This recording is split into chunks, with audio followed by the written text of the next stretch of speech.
श्रीमन्नारायणीयं दशकं 48 नळकूबरमणिग्रीवयोः शापमोक्षः नळकूबरमणिग्रीव शापविमोचनम्। श्रीहरये नमः। गोपिका जीवनस्मरणं गोविन्द गोविन्द।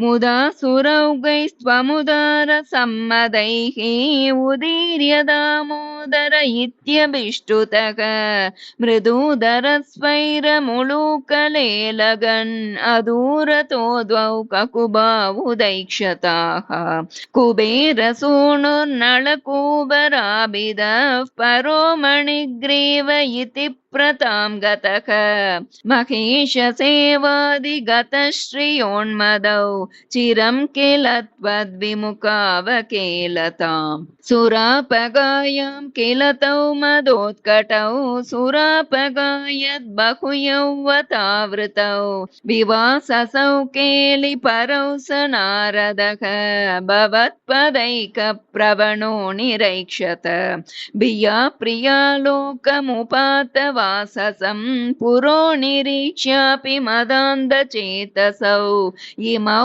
भवद्भक्त्युपशान्तिसिद्धये मुनिर्जगौ शान्तिमृते कुतः सुखम् युवामवाप्तौ ककुबात्मतां चिरं हरिं निरीक्ष्यात पदं स्वमाप्नुतम् इति ऋतौ तौ भवदीक्ष्यनस्पृहां गतौ व्रजान्ते ककुबौ बभूवतुः अतन्द्रमिन्द्रद्रुयुगं तथाविधं समेयुषामन्तरगामिना त्वया तिरायितो लूकलरोदनिर्दुतौ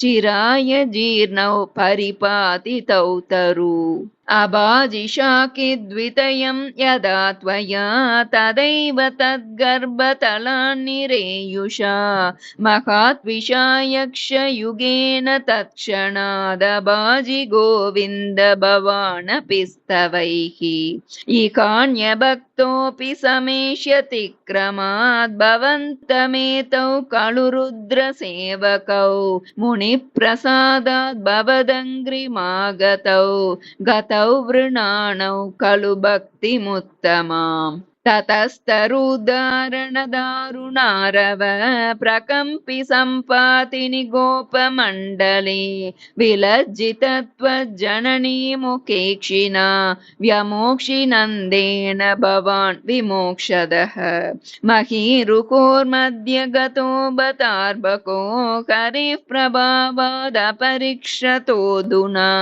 इति ब्रुवाणैर्गमितो गृहं भवान् मरुत्पुराधीश्वर पाहि मां गदात्। श्रीहरये नमः। गोपिका जीवनस्मरणं गोविन्द गोविन्द।